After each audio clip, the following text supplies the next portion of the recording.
Hey everyone, my name is Mike, and welcome to the M-Audio Music Creation Studio.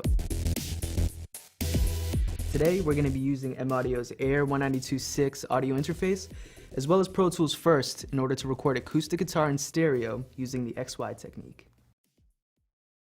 With the XY technique, we're going to use two microphones and have them set up at a 90-degree angle, with the mic capsules at that meeting point. Now, one of those microphones will be slightly above the other, but they'll be very close to each other, and what this allows is for less phase issues to come up in our recording, which is something we definitely want to avoid.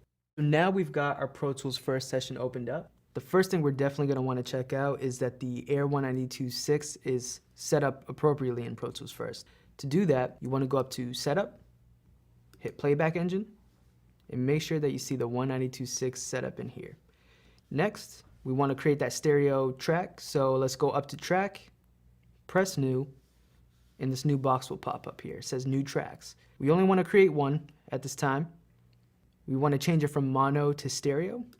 Keep it as an audio track. And the last thing we want to look at here is the name. For this example, we will just call it Acoustic Guitar. Press Create, and we now have our new track here. Let's double check the I/O section here and make sure that the AIR interface is set up, and we do see it's set up as inputs 1 and 2, as well as outputs 1 and 2.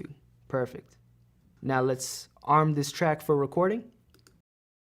And the final step here, we just want to enable the recording in Pro Tools First. So let's press that. You'll notice it's flashing.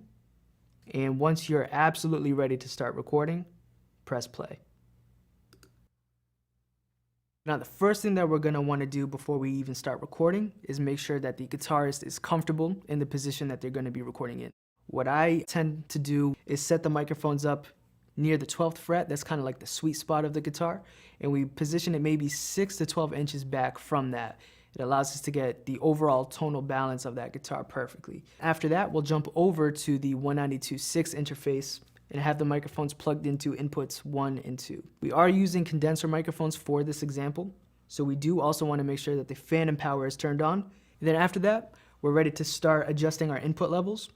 Now, a great trick to this, especially with someone that's, dynamic in their performance, is you want them to play, for this purpose, the loudest part of what they think their performance is going to be. That way, we can set our gain levels to a point where it will get a great overall gain, but we'll never hit that point where we're going to distort or clip our signal. So let's have Matt just play what he thinks the loudest part of his performance is going to be, and we'll dial that right in.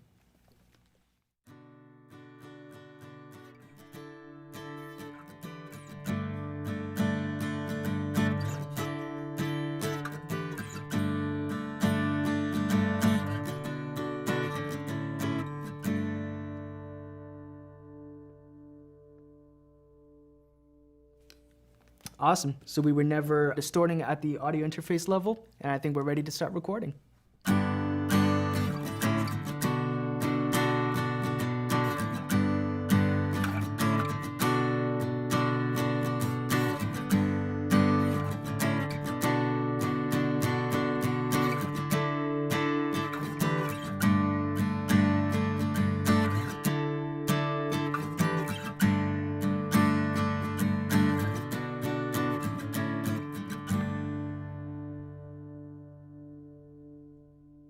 All right, great. So I think we got the take that we needed.